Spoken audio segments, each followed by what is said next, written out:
Hello everybody, welcome back to Indycar on Monday afternoon.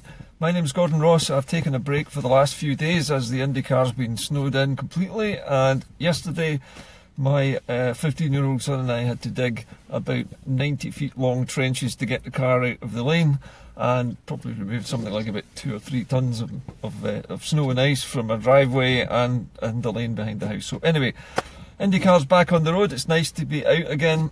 And there's been a lot happening as well, so I thought I would fill you in on what's been going on while I've been off the road.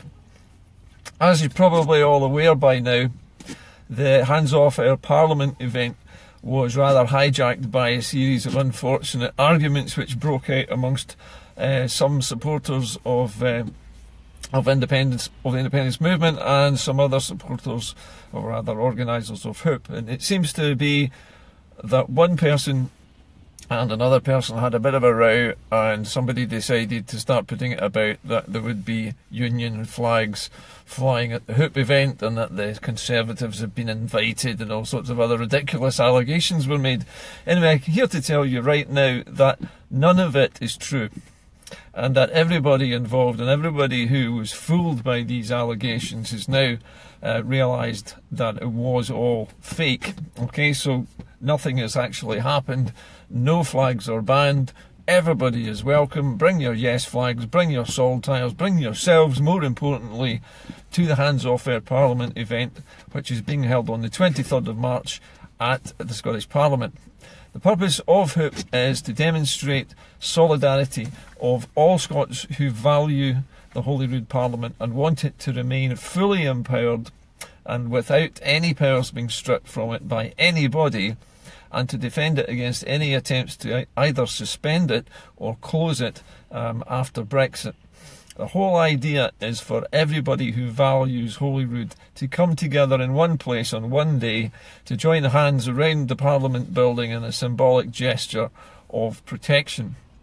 There will also be a symbolic shield wall, or a form of schiltron, which was an ancient medieval method of fighting involving 2 ranks of spearmen, but we've borrowed it to have a 100 saltire shield wall in front of the Scottish building. Another symbolic gesture, if you like, to show our solidarity with Holyrood and to show that we'll protect it and maintain it and make sure that nobody takes any powers from it ever again, and that nobody suspends it ever again.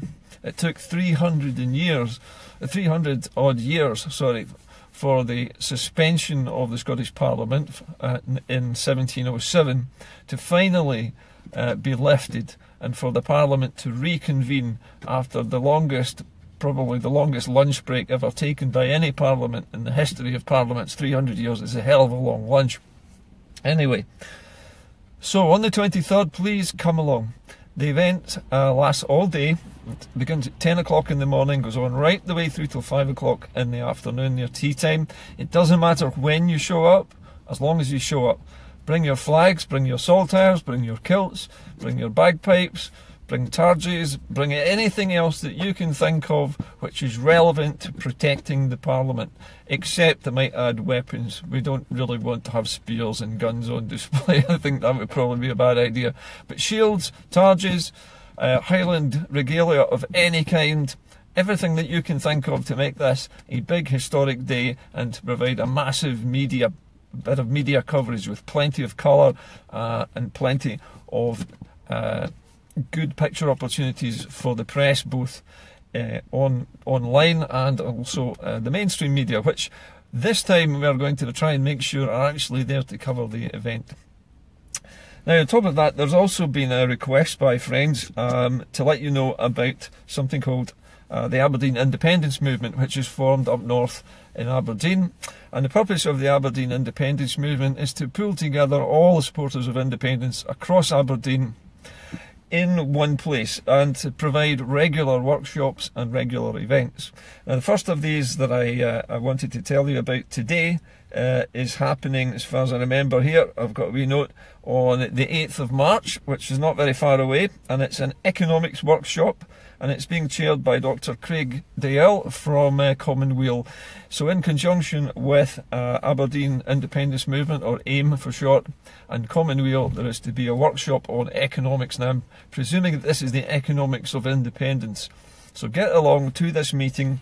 Find out online from Aberdeen Independence Movement. You'll find them on Facebook under that name. Have a chat with their organisers and go along to the events if you can. Now, this is a rather brief show today because I'm heading home to make some repairs to the house after the bad weather, and I've just come down to B&Q actually, and I'm sitting in the B&Q car park talking to you today. So I'm going to head home just shortly, but I had one more thing to say, and this was a little flash of inspiration I had last night. I'd been watching a lot of detective shows recently, as you do when you're bored, and one of the ones I always used to like was CSI, and it just dawned on me recently that CSI could stand for the Campaign for Scottish Independence. I don't know about you, but I'm pretty fed up with an acronym SIC, SIC, for the Scottish Independence Convention. It's not exactly the kind of thing that you want to be saying, is it? Are you going to the SIC? No, we're not going to the SIC. But if we were to call ourselves a grassroots movement CSI, that's an awful lot more exciting. Crime Scene Investigation, it also stands for, obviously.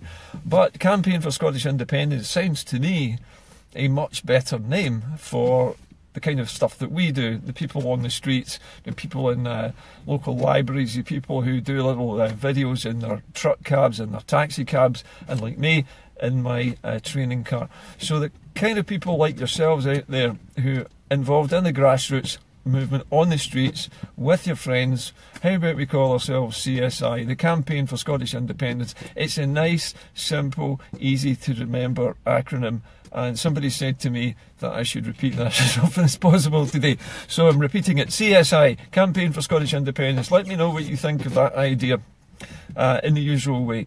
I have to dash off now. I'm sorry, it's been a long time since I've been on there, and I'm also apologising today for the brevity of this particular broadcast as well. It's got to be short and sweet today because I've got to head home and fix the house. So I'll speak to you again hopefully tomorrow. I am back working full time tomorrow after the snow has cleared and I've dug the car out and dug the house out. So I'll be back in business with Indycar this week as well, and hopefully we'll get some new guests in the Indycar soon as well. And I would like you to please send me your ideas for further programmes.